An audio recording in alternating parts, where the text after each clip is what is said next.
My opinion on meat has changed a lot in the last few years. I used to think it was really bad for your cholesterol and your heart health. And for that reason, I would recommend people avoid red meat as much as possible. There are studies that consistently link red meat consumption with cancer risk, diabetes, dementia, and an overall higher chance of dying earlier. These are all not great things.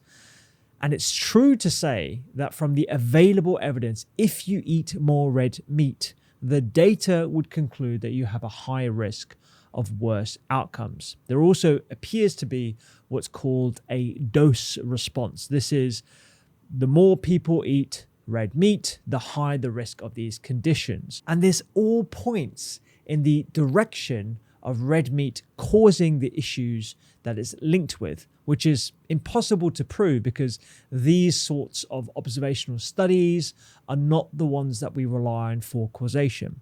But these dose response analyses indicate that each extra 100 grams per day of red meat that you consume is associated with an increase of 14 to 22% in things like colorectal cancer risk. These are all pretty worrying when you look at these stats, and that 14 to 22% is relative risk increase. That's very, very important to note. And with all these said and done, all these studies, it's resulted in the IARC, this is the International Agency for Research on Cancer, labeling both processed meat, so these are the salamis and cold cuts and things that are fixed with nitrates and other preservatives, to be labeled as a class 1 carcinogen, up there with smoking, very, very worrying, and unprocessed red meat, so these are just your cuts of sirloin or venison or even whole sausages that without the preservatives and stuff, as probable carcinogens. This is class 2A. Now, the most influential evidence came from large prospective cohort studies conducted over the last 20 years. These are not the best sorts of studies to rely on, and it's likely that there are multiple confounding variables. Confounding variables are essentially things that confound the data. They confuse the data. They can show an association when actually there might not be something there, or it's not caused by the thing that you're looking at, in this case, red meat. And what they've generally shown is that people who eat the most red and processed meat roughly have a 15 to 20% higher risk of developing colorectal cancer. That's compared to those who eat the least. Now, you've probably heard a lot of this through headlines or people of a vegan persuasion or plant-based doctors. It all sounds super scary. But the issue with these sorts of studies that you don't often hear are that even if we were to believe that these studies are representative of a true rise in things like cancer risk, the effect size is generally very weak. So when we're looking at this 18% increase in relative risk, we're actually talking about 0.7 extra colorectal cancer cases per 1,000 people, or an additional 1 case per 1,400 people who eat over 100 grams of red meat per day, which is a lot of red meat, by the way. That's very, very low on an individual scale, but significant at a population level, which is why you can understand the prudent and respectable public health guidelines and the consensus opinion from IARC. But when we drill down to the individual and what this means for someone who wants to eat a bit of red meat but is afraid of the increased risk of cancer, this doesn't actually give me that much to hang my hat on that I should be recommending people avoid red meat at all costs, because these are observational studies, multiple co-founders, and even when we control for those, it's still very, very murky. So this isn't comparable in any way to the effect size of smoking as an example and what people often put together. And just because the IARC has recommended or stated that this is a known carcinogen, they're looking at the available evidence. That isn't to say that the available evidence is actually of good quality. People who eat large amounts of red meat in their diet, and we're talking above 100 to 200, 120 grams per day, tend to lead far less healthier lives than those who eat less. They're more likely to smoke. They're less likely to exercise. They're less likely to have enough variety and fruits and vegetables in their diet. And even when studies adjust for these variables, it is so hard to tease out these associations. It is more than likely that in these big analyses that we're basing our recommendations on, high red meat consumption is actually a marker of low fruit, vegetable, and fiber consumption. And even in these very sophisticated analyses using multiple studies, it is so hard to adjust for these. Let's not forget what red meat could actually be contributing to your diet. It's hard to get this from other sources. Good quality protein, choline, B vitamins, niacin, B12, hemine, zinc, and so much more. In fact, red meat ranks as one of the highest in nutrient density per gram and per calorie. I want to be really clear here. I am absolutely not suggesting that people should be eating more red meat. If you look at this graph, you'll notice that we eat more than enough red meat already. In the West, in the UK and the US, we eat enough. In the UK, we average about a kilo a week. In the US, it's almost double that. They have 100 kilograms per year on average in the States, which is far too much in my opinion. And overall, the UK and the US, the consumption of red meat is not increasing or decreasing. It's pretty much steady, although the global average is definitely increasing, as you can see in this graph. My take is most people could do with diversifying their core protein sources to include more plants, more oily fish, which is why I'm such a fan of things like tempeh, tofu, sardines, mackerel, nuts, and seeds.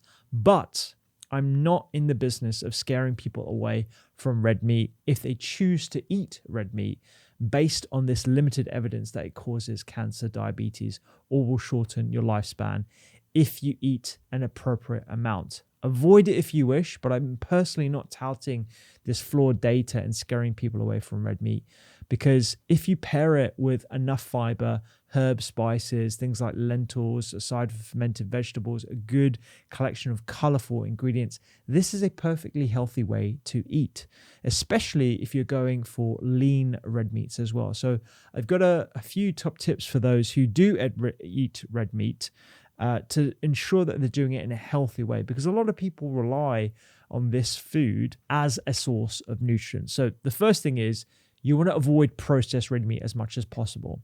Even though, again, the associations are not really that robust, the ingredients tend to have a stronger and more consistent association with cancer.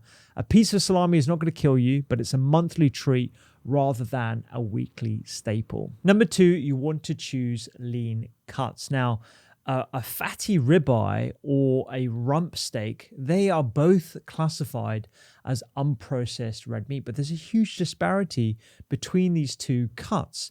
Ribeye has got 10 times more saturated fat and less protein per 100 grams compared to rump or even venison as well. So the impact of these two different meat cuts is likely to be significantly different to the person who's consuming them. And to my knowledge, these studies that we've been looking at do not account for the vast differences between these two different cuts. So again, this is another reason why I don't want to hang my hat on some of these studies and say that everyone should be removing red meat from their diet, because they can be a very important source of nutrients in one's diet. So the leanest cuts are things like sirloin, rump, bavette, flank, flat iron, as it's sometimes called, tenderloin, and venison. Venison is in season right now, and it tends to be a very lean cut of meat. And you can even go for less than 5% fat beef mince as well. Like I'm saying, I'm a big fan of tofu and tempeh. I don't think you need to rely on red meat to have a healthy diet, but I also don't think you need to exclude it either.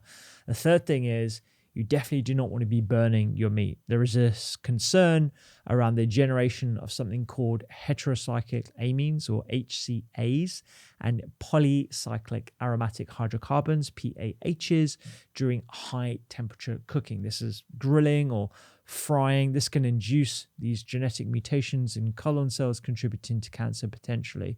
So in the same way, we don't want to burn our food, whether that's vegetables and other ingredients. We definitely don't want to burn and eat burnt meat regularly. You want to pair your red meat with high fiber, colorful foods, herbs, and spices. Not only can this mitigate some of the potential downside effects of things like burnt edges and grilling, but fiber is one of the best tools in our armory against colon cancer. So I'd recommend focusing on increasing fiber daily and pairing your meat with vegetables, especially things like greens. It could be super beneficial. And lastly, it's also about the amount. So I mentioned earlier that on average, we're eating about a kilo of red meat per week in the UK. We need to be doing less than half of that. So I advise for a safe amount, looking at the available evidence. Now, it could be higher or less. It really depends on the individual, but around 350 grams per week of lean red meat. That's about 2 portions a week. That's essentially what I consume myself, my family, and my household. I think this is definitely a safe amount to consume each week. This could be split up during a week if you prefer, around 50 grams per day of lean unprocessed red meat. This has been shown to have a neutral effect on things like LDL cholesterol, inflammation, and overall cardiometabolic risk, as long as diet quality and fiber intake is high. Now, if you follow any of the Doctor's Kitchen recipes, we do have some red meat recipes on the app. You won't see them if you've chosen vegetarian or vegan as your dietary preference. But for those who are omnivores, which is the vast majority of our Doctor's Kitchen users, I believe it's around 80 to 85% of our users, you will find red meat always paired with things like pui lentils, beans, other colorful vegetables, because we want to ensure that whilst we're getting the nutrition from the red meat, we are pairing that with other ingredients that would mitigate any potential effect or downside of over-consuming red meat that, we're not sure of. So ensuring that you've got a real diverse plate of food, especially when you're consuming red meat, I think is a really safe way of consuming red meat whilst also benefiting from the nutrients that it can present to us. So overall, my takeaway is, if you eat meat, focus on unprocessed meat, keep it lean, and add small amounts to your diet, whilst also ensuring that you're adding plenty of plants, plenty of herbs and spices, and plenty of fiber. And the risk, I believe, from my diet is largely attributed to the 4 white poisons: sugar, salt, saturated fat, refined starches, rather than lean red meat itself. And this is something that we talked about on the podcast with Dr. Kevin Mackey, who is an epidemiologist, and really opened my eyes to this idea that red meat doesn't need to be the boogeyman. Actually, we need to focus our efforts on the things that are yielding the worst impact on our health. And it appears to be those 4 white poisons: salt, saturated fat, refined starches, and sugar. The second thing I've learned from the podcast in 2025 is about adding fiber variety, not just the total amount of fiber. Now, we've spoken to a number of researchers and doctors who are gastro specialists, one of which was Dr. James Kinross, who is an incredible researcher as well as practitioner. We talked to him on episode 285, and we also spoke to Dr. Amrita Vijay, who's done research on fish oils and how that can improve your gut health as well. I thought I was eating enough fiber until James and Amrita explained why diversity matters more than just grams of fiber. And it's actually one of the reasons why we started a progress tracker on the Doctor's Kitchen app, where you can take a picture of your food and it will analyze your plate using AI. And it won't only just give you the total amount of fiber and the total amount of protein. It will map your inflammation score that we've developed in-house, influenced by the Dietary Inflammation Index, but it also gives you plant points. And that's an indication of the variety that you're getting on your plate. Diversity matters more than just grams of fiber. And it's so, so important, because not all fiber is the same. Different fibers feed different microbes in your digestive tract. Now, as a reminder, I always say this, your microbiota or your microbiome, which is genetic makeup of all the microbes, are largely concentrated in the distal portion of your digestive tract, also known as the large intestine or the colon. And these house trillions of microbes of all different varieties, not just bacteria, but also viruses, nematodes, fungi. I mean, it's a real ecosystem there. And we have to think, this is something that really stuck with me when Dr. James Kinross told us about it. You really got to think about it like you're a conservationist. You're looking after a rainforest, an ecosystem that thrives on so many different inputs, and giving yourself as much variety as possible is ensuring that each part of that ecosystem has enough to feed on, has enough to thrive. And so mixing up your fiber varieties throughout the week and also on different weeks is a really important strategy if you're looking to optimize your gut health, which I believe everyone should be. And microbial diversity improves a number of different things, but specifically, and what I feel that we have most evidence for, is this production of short-chain fatty acids, or SCFAs. These are things like butyrate, propionate, and acetate, and they do a number of different things. They regulate our immune system. They ensure that the gut lining is made integral. It's maintaining the integrity of that barrier, and it's also ensuring that inflammation levels are maintained at a appropriate level in the gut system, in the gut, but also in the blood as well. And the gut barrier that we've spoken about at length, actually I did a podcast all about the gut barrier, is not just one thing.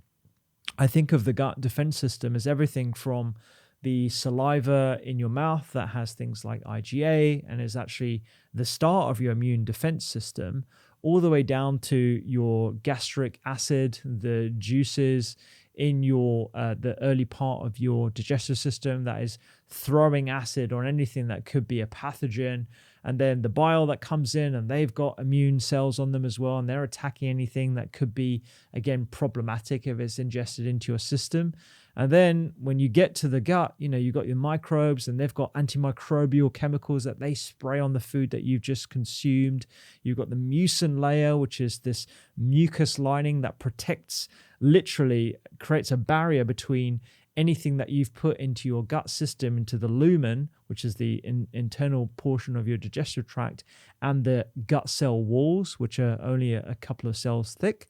And so you've got all these different defense systems. When you're consuming enough fiber, you're ensuring that certain parts of that gut barrier, that gut defense system, are working appropriately. So diversity is a really, really good strategy, combined with getting enough of the fiber itself. Eating the same high fiber foods, whilst that is great, repeatedly, that doesn't create a diverse microbiome. So variety matters a lot. So an action that I've actually personally taken is rotating the grains that I consume every week, the beans, the fruit and veg, the nuts and seeds, and I switch things up as much as possible. And I've tried to add a few things to add diversity. So one strategy that me and my wife have been doing is having themed weeks. So one week we'll have Mexican, and a Mexican week we'll have things like black beans and pinto beans. We'll put them into quesadillas. I'll put them into tacos. We'll have like a Mexican stew with like paprika and a specific type of Mexican chili, like chipotle. And then we'll have that with avocado, which is a really good source of fiber. I used to think of just avocado as like a really good source of fat, but it's actually really high in fiber. That way you're getting a diversity of not only meals, but also different fiber sources that are relevant to that particular cuisine. So black beans and pintos are sort of things that you tend to get in that kind of Mexican cuisine. Another week, we'll do Indian. So we'll have parathas using whole wheat. We'll have red kidney beans in a dish called rajma, chicken curry or butter chicken, much less butter than the typical butter chicken that you buy from a takeaway. Mushroom curry. We have a chickpea curry on the app that we generally batch cook, and we ensure that we freeze. And it's 20 minutes. It's full of things like turmeric. It's got coconut in. We've got 2 different lentils. The chickpeas themselves, it's super high in fiber and it's absolutely delicious, and it's so easy to cook. Another week we'll do Italian. We'll cook cacciatore with cannellini beans, chicken thighs, cavolo nero, tomatoes, onion. We'll do brodo, which is like a broth. You can either make that with chicken or beef, and we'll add chickpea pasta to that. My wife is gluten-free. Other sort of green, leafy green, might be Swiss chard. And we're not sponsored by Riverford, but I'm really getting into my Riverford box right now because every week I know that I'm getting seasonal, fresh vegetables that have not been flown from far away. They're organic, they're pesticide free. And because we just don't know what we're getting in the box, it's sort of, we just type in whatever's in the box into the Doctor's Kitchen app and then we get a recipe. And that's why we can theme our weeks according to what we've got in the kitchen and how we're getting more diversity into our meals. So this is a really good strategy. And I know, using the evidence available to us and from the podcast that we've been conducting this year, that I'm doing the best I can for my microbes. I don't need to measure my microbial health. I know that I'm doing the best thing because I'm adding all this diversity to my meals, and so can you as well. It's a really good strategy, and that would be one of my key recommendations. Number 3 is all about movement. So on episode 320, we spoke with Anthony Ghosh. He's a consultant spinal surgeon, about back pain myths. And the thing that I'm bringing into 2026 is going to be movement snacking to beat long blocks of sitting, which is exactly what I'm doing right now. So after this, I'm going to be doing one of these movement snacks. Now, I'm pretty good with my workouts, but this year, I also realized it's not just about the workout itself, but it's also about what I do in between emails, in between working at my desk, and my usual routine of waking up super early in the morning. I'm a 5 a.m. kind of guy. I stretch, I meditate, I hit the gym, I have my breakfast at 10 a.m. This has completely been decimated because I'm fortunate to have a healthy boy that likes to wake me up very, very early. And, we've gone through the sleep regressions and all that kind of stuff this year. And I realized I need a new strategy because I can't be so selfish as to just wake up and put my trainers on and go straight to the gym, because I want to enjoy the presence that I have with my son. And also I have the responsibility as well. But I don't want to forgo the anti-inflammatory benefits of movement. And luckily for me, after speaking to people like Anthony Ghosh, as well as a number of other physiologists that we've had on the podcast this year and in previous episodes as well, what I've realized is it doesn't need to be a gym workout. You don't need to have to go to the gym to experience those anti-inflammatory benefits. Obviously, it's great if you have the time, but when you can't, there are other options. And this has been really impactful and important for me to recognize, because I've had this degree of frustration of not being able to go to the gym and do my normal routines. We now have multiple studies where researchers didn't just ask people how active they were, how many times they went to the gym. These can be quite unreliable. They actually strapped accelerometers onto them. So these are devices that objectively measure how much you move throughout the day. It can be a watch, it can be a ring, a number of different devices out there.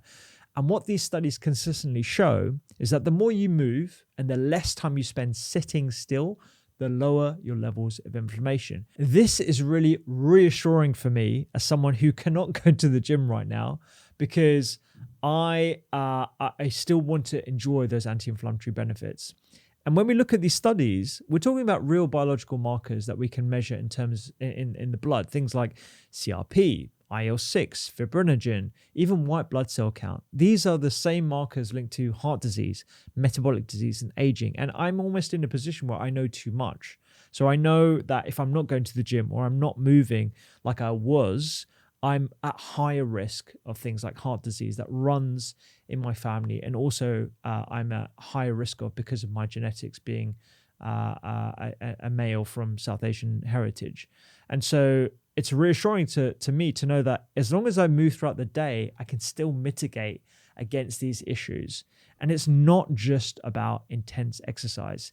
Yes, moderate to vigorous activity has the strongest effect. I can't sort of sugarcoat that for myself, especially for lowering things like CRP and IL-6. But even light movement, it makes a difference.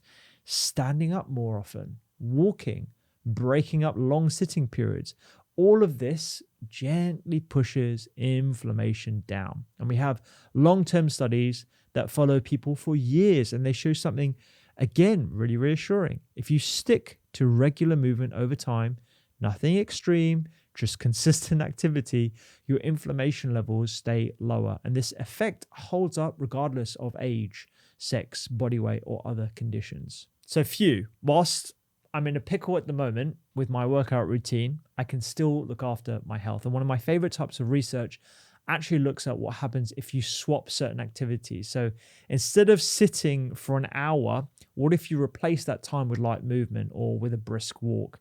These are isotemporal substitution studies, and they show that if you replace sitting with moderate to vigorous activity, this has the biggest impact on lowering CRP, but even replacing sitting with light movement can reduce other inflammatory markers like fibrinogen. So one of the things that I've been doing is just putting in my AirPods and then taking a walk when I'm doing a meeting, or doing a walking meeting with one of my team members, or just getting outside and actually doing my thinking or dictating into my phone if I need to take notes for something, or if I'm writing a newsletter, instead of just sat at my desk and writing a newsletter inside, I go outside and I basically dictate it onto my phone. That way I'm not like heads down on my phone. I'm still walking out and I'm still enjoying some of the anti-inflammatory activity of light movement. So put it simply, movement, especially when it includes some moderate to vigorous activity, is one of the most reliable ways we know to lower systemic inflammation. And if you've heard me talk about inflammation before, you know that I wax lyrical about this being the fundamental process that we need to adjust and ensure that we are addressing when it comes to reducing the risk of chronic disease down the line. And what I love about this is that you don't need equipment, you don't need a gym membership. I've got a gym membership that I'm not using as much as I should be right now. And you don't need a perfect routine. Just moving your body more throughout the day can genuinely shift your inflammation levels in a direction that protects your brain, your heart, and your metabolism in the long run. So for me, and you'll probably see this on Instagram, I'm regularly, not just moving, but jumping on one of the poles that we've got in the Doctor's Kitchen studio here and doing chin-ups every hour or so. I do 3 to 5 minute strength snacks during long sitting periods. So I'll get on the stairs, I'll do some lunges, I'll do some sitting squats. Me and my team members, particularly my researcher, will just do micro stretching whenever we're doing coffee or whatever. So it's just a little nudge to like, oh, I'm making a coffee or I'm making a hot drink. I'm going to do a little bit of exercise. Breaking up sitting at 60 minutes improves insulin sensitivity and lowers triglycerides. So this is actual research that demonstrates this. So you don't need to rely on little hacks. You don't need to take supplements. You don't need to do anything that costs you money to actually look after your health. It's this small, consistent activity and just reminding yourself to do that every single day. This is what's giving me hope that I'm not going to be putting my health at risk because of my baby boy. And obviously I'm still doing some workouts, but I'm doing them at home instead of in the gym, and they're only lasting 10 minutes. As an example, this morning, I ended up doing squats and press-ups interchangeably for 10 minutes whilst my wife was in the shower and I was looking after Raphael. So I was doing it whilst he was just like walking around, bumping into things like our sofa and his toys in the living room, which is a bit chaotic at the moment, but I still got my HIIT workout in, which is great because I know that I'm looking after my health, which means I'm going to be sticking around in his life for as long as possible. Number 4 is diving into ancient stressors to build resilience. So we had a fascinating conversation with Dr. Leo Puribrum. I think I'm saying that right. Puribrum on episode 306, all about counteracting modern comfort. I realized I'm too comfortable. And Leo showed me the value of small, uncomfortable moments or challenges throughout the day, throughout the week. So just reflecting on how comfortable I am, and I'm sure people will resonate with this. I sit in an air-conditioned or heated car and ride to work. I'm constantly entertained. I'm well fed. I'm well hydrated at all times. We live in this constant state of ease. And this isn't how we've evolved at all. We've constantly had to deal with the elements. And this is an evolutionary drive that's actually resulted in health. And so because we live in a modern environment where we're so comfortable, we have to artificially expose ourselves to things that make us uncomfortable, because there are genuine benefits in the resolution of that uncomfortability. So I'll give you an example that he's used on this episode. And if you're interested, I highly recommend people look at his work as well. Cold exposure, which I really dislike, just at a personal level, but it's important, increases things like norepinephrine, improving metabolic rate. It can improve your focus, your immune alertness. People describe it as like having a couple of espressos of coffee without any stimulating after effects or any impacts on your sleep later on. In fact, it may even have beneficial impacts on your sleep. Heat exposure, things like sauna, hot baths, steam. You don't need to go for a sauna. You can just have a hot bath. Increases something called heat shock proteins. They repair damaged proteins. They improve your resilience. Brief controlled stressors, they mimic this metabolic environment that humans evolved in and counteracts this modern too comfortable living. So this is something that we, like I said, have to artificially introduce or reintroduce into our lives. And I'll be honest, I was skeptical about sauna for a long time, but I was wrong. Sauna is supported by substantial observational and interventional evidence for health and longevity benefits, particularly for cardiovascular health, heart health, and inflammatory disease risk reduction. So these large studies, a lot of them come from Finland, they demonstrate that increased frequency, so 4 to 7 sessions a week, which I admit is quite a lot, and long duration, over 19 minutes a session, which again is a lot. If you've ever been into a really hot sauna, 5 minutes can feel like a lot. 10 minutes is really uncomfortable. 90 minutes, it's up there with like a HIIT workout. It can be very uncomfortable. These are all associated with significantly lower risks of sudden cardiac death, coronary heart disease, cardiovascular disease, all-cause mortality, any cause of mortality. And there's a clear dose-response relationship, which points in the direction of this being causal, i.e. it's because of the sauna, not because of some other confounder. So a confounder in this respect could be, well, those who go to the sauna probably also have a gym membership and then they exercise regularly. And so that's probably the reason why, not because of the sauna itself. Actually, when you tease out all these things, which can be quite hard to do, less hard when it comes to non-food related interventions like sauna, there appears to be this strong relationship. And these benefits are independent of other conventional risk factors, and they're potentially mediated by reductions in this inflammation, as evidenced by lower levels of high sensitivity CRP and leukocyte count in frequent sauna users. So these are measures of inflammation that we use frequently in research studies and in clinic as well. Mechanistically, so if we look at the potential biological reasons as to why sauna is having this effect, well, it induces mild hypothermia, similar to what you would get if you're doing like a real pacey workout, like you're doing a Joe Wicks extreme HIIT workout, let's say. And what that does is that it leads to improved endothelial function. So this is the cell lining that you have on your arteries, and it reduces arterial stiffness. You don't want your arteries to be stiff. You want them to be nice and flexible and fluid and wide and patent. That lowers your blood pressure, and this is what sauna use can potentially do, actually lower your blood pressure, which is one of the silent causes of cardiovascular disease. And it has some beneficial effects on your autonomic nervous system as well. There are benefits to your musculoskeletal system. There are benefits to your brain health, including symptom relief in rheumatic disease. I mean, the list goes on when it comes to sauna. It's pretty impressive. And when we're looking at these protocols, like I mentioned, 4 to 7 sessions a week, each session lasting over 19 minutes is the best.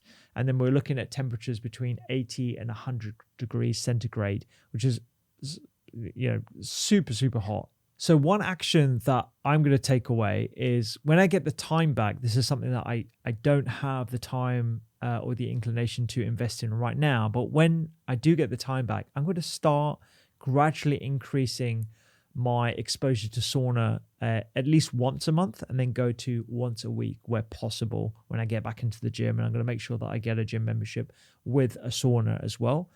In the meantime, I'm going to be doing hot baths and exposing myself to cold. Now, you don't need to jump into an ice bath. You can very simply just not wear as thick of a jacket when you're walking outside or you're commuting. I know that might sound a little bit silly, but just having a little bit of this uncomfortableness is going to create a counteractive response in your body that leads to benefits down the line. It's essentially something that we call hormesis.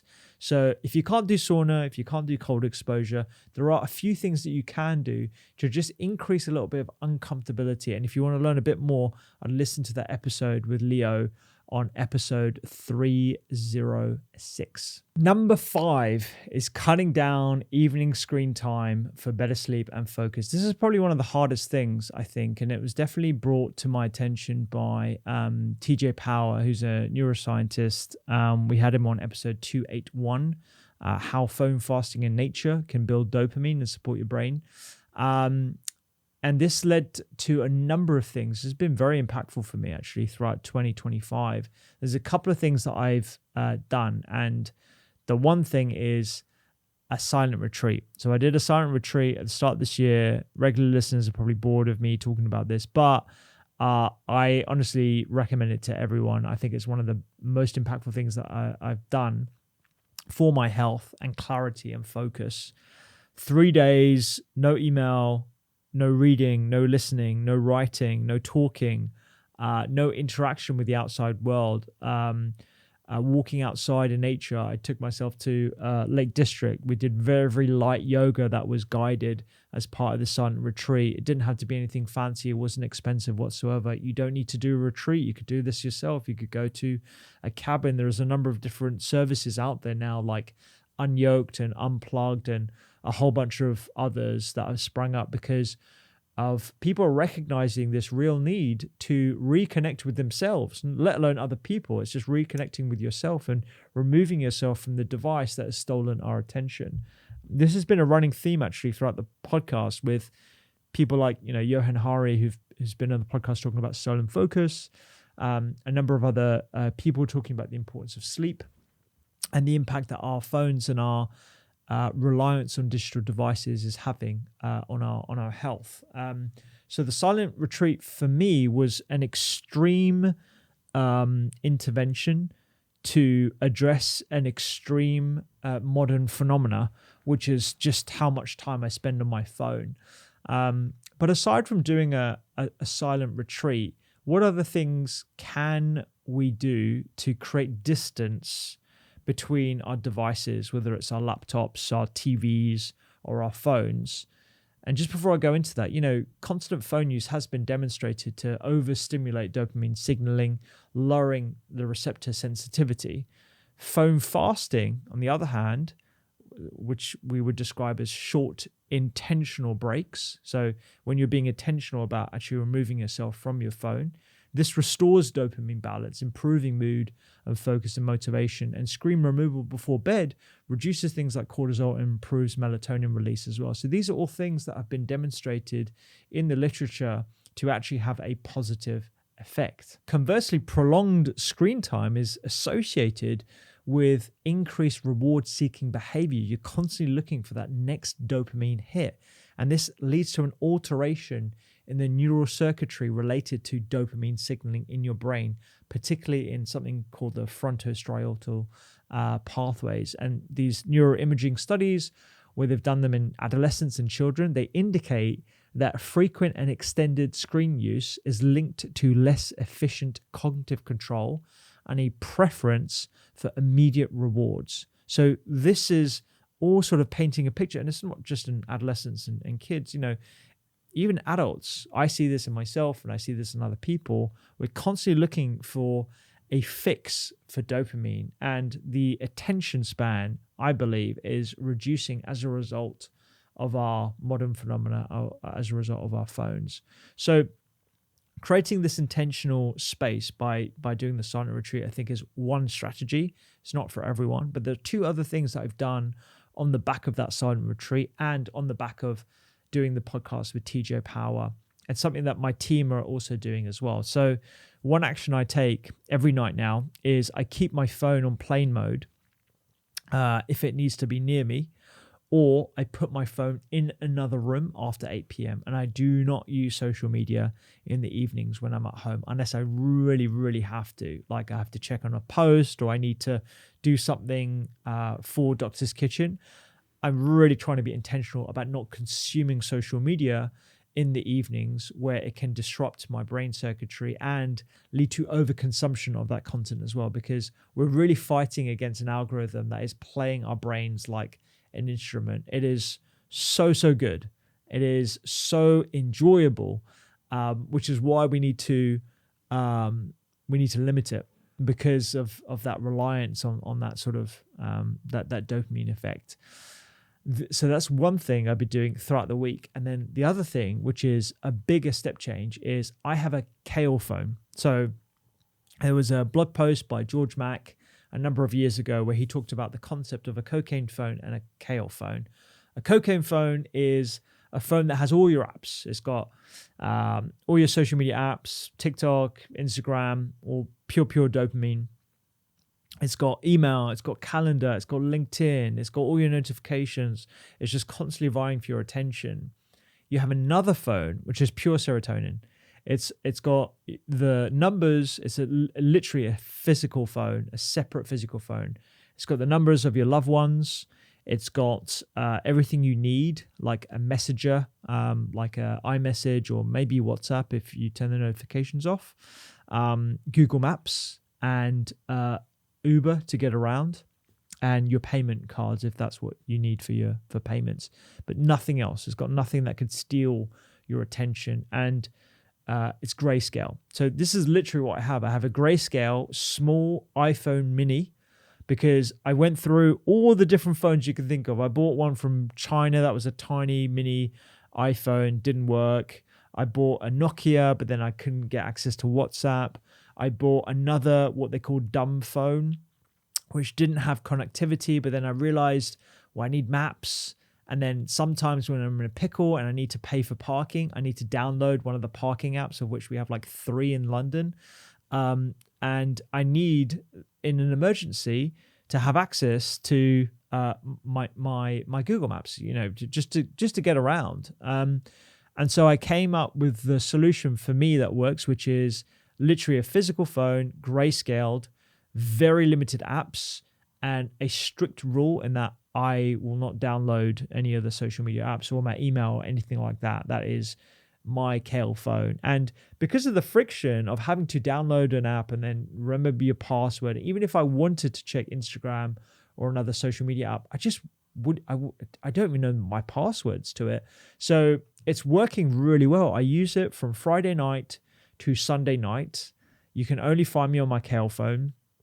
And just creating that space, that distance between the constant barrage of notifications from my cocaine phone, as we're calling it, is brilliant. So I highly recommend it. If you can't do a silent retreat, if you can't do phones outside your bedroom, try and get a Kale phone. It cost me about 120 quid. I bought it secondhand, and that investment in the phone and having a separate number is worth it multiple times over. So I'm really grateful to TJ Power for bringing to our attention the impact of screen time and all these other things actually stealing our attention, and the impact on dopamine. You can listen to that episode on 281 of the podcast. Bonus tip from the podcast: we had Dr. Louise Nicola a number of times on. She was telling me about 2 things that I've definitely changed this year. One is my sleeping environment. I had a proper aha moment about my bedroom environment. So I sleep in a relatively small room with my wife and my dog, Nutmeg. And I realized it might be impacting my sleep in a way that I didn't realize and that was because of CO2 buildup. So because we have not 2 but 3 mouths in our bedroom with poor ventilation in our room because we're trying to keep the warmth in, the CO2 builds up over time. And actually, I got a CO2 monitor. I just bought one from Amazon. There's a number of different brands. Aranet appears to be one of the highest rated ones. I bought one of those and I realized that our CO2 was building up really, really high in the middle of the night, above 1,000. And we've also had Dr. Andy Galpin on the podcast talking about the importance of ensuring adequate ventilation and a cool room, which can increase slow wave sleep. So not only am I ventilating my room better because of that CO2 buildup, I'm also trying to keep my room cool by ensuring proper ventilation as well. And hopefully this is going to have an improvement on my morning alertness and HRV overnight. Now, this isn't something that I've noticed a significant impact on with my Oura Ring, which I use for sleep monitoring. But keeping that CO2 level nice and consistent and low is something that's giving me a bit of a dopamine kick myself, because it means that I know that I'm keeping my environment optimized as much as possible. And this is actually impacting me and the other team members as well. We put a CO2 monitor in this very room where we do the podcast. We have multiple mouths breathing and talking simultaneously in, again, a relatively small room with poor ventilation. So when we notice that our CO2 monitor is showing that it's going above 500, my video producer and podcast producer, Mitch, will open up the windows that are just behind this camera and then allow some air to circulate so we reduce the CO2 levels, which has, anecdotally been great for us and ensuring that we are keeping our guests as safe as possible. So that's one thing that I've been doing. The other thing that Louise has definitely been impactful for me on is the amount of creatine that I'm now taking. So I used to think 5 grams of creatine monohydrate were enough every single day. She's pointed me in the direction of newer research that states that maybe, particularly if you are sleep deprived, you should be aiming for 10, 15, even upwards of 20 grams per day to optimize brain health. Now, the studies around that are pretty preliminary, so I can't really hang my hat on it. But as someone who doesn't have any GI distress from taking creatine, and somebody who has titrated it up gradually to monitor for any issues, I don't have any kidney problems. I think the concerns around kidney health in healthy kidneys are unfounded. This is something I'm personally experimenting with, and anecdotally, I feel great on it. My exercise resilience and everything is great, despite me not actually exercising that much. So this is something that I'm going to be continuing doing myself personally.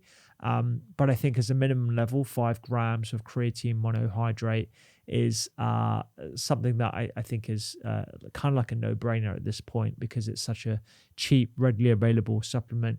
Just ensure you're getting a third-party tested product and making sure that you're not having the gummies, because a lot of the gummies, not only are they high in sugar or artificial sweeteners, I mean, don't know why people want to eat gummies every day. Personally, I don't think it's very good for your gut health, but a lot of them don't even have creatine in. So be really wary of those, because there's a huge scam and a lot of people are a lot of people are wasting their money on it. And an extra bonus, we did an episode with Dr. Victoria Sampson, who is my personal dentist. She's a functional dentist. She is incredibly well researched, and she went to the Karolinska Institute, which is a center of excellence globally. She's really pushing the boundaries for functional dentistry. And one of the biggest blind spots I think I've had is my teeth. Inflammation in the mouth leads to systemic inflammation. There's a lot of evidence to suggest this. Gum disease can raise the risk of heart disease, diabetes, and even dementia. And having a strong daily oral routine is really important. So not only do I brush, not only do I floss, but I choose a toothpaste that does not have SLS in. And I personally choose hydroxyapatite as well. The nano hydroxyapatite is the toothpaste that I go for because it's remillerizing, and it's been used in a number of other countries to good effect without necessary needing fluoride in the toothpaste. We're about to do another episode with Dr. Stacey Williams about fluoride and her perspectives on fluoride in the water. as well as fluoride in toothpaste. And I'm now of the opinion that it's unnecessary. And there are other safe ingredients that we can have in our toothpaste that are not going to have a detrimental impact on the biome, the microbes in our mouth, or the microbes in our digestive system as well. And there are two things that Victoria brought my attention to that I thought were complete junk. One is tongue scraping. So tongue scraping is a popular Ayurvedic technique to improve oral health. Turns out when you use a proper tongue scraper that's made out of stainless steel, it may improve your oral health. So that's something I had to apologize to my wife for, because she is an avid tongue scraper, and I thought it was just a wellness fad, and turns out there's actually some evidence for it. And the other thing is propolis. So propolis is a raw sort of product that you get from bees, and it has a genuine antimicrobial impact when you take it. So Dr. Victoria Sampson thinks having some propolis as a dropper every day, or when you feel like a sore throat coming on, is something that is evidence-based. So propolis for the win. It is expensive though, so I would say you want to focus on oral hygiene first, and maybe even tongue scraping. But propolis is not the fad that I thought it was. So all the propolis users out there, apologies, I was wrong. I really hope you've enjoyed this journey that we've been on in 2025 with the podcast.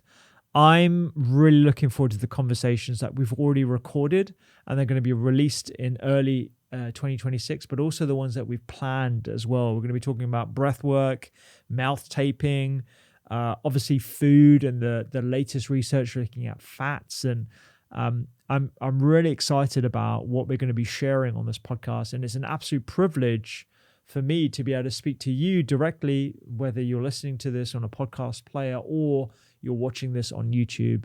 As a medical doctor, as someone who is trying to promote the concept and the idea of food as medicine, but also give you practical tips as to how you can practice this in your own kitchens.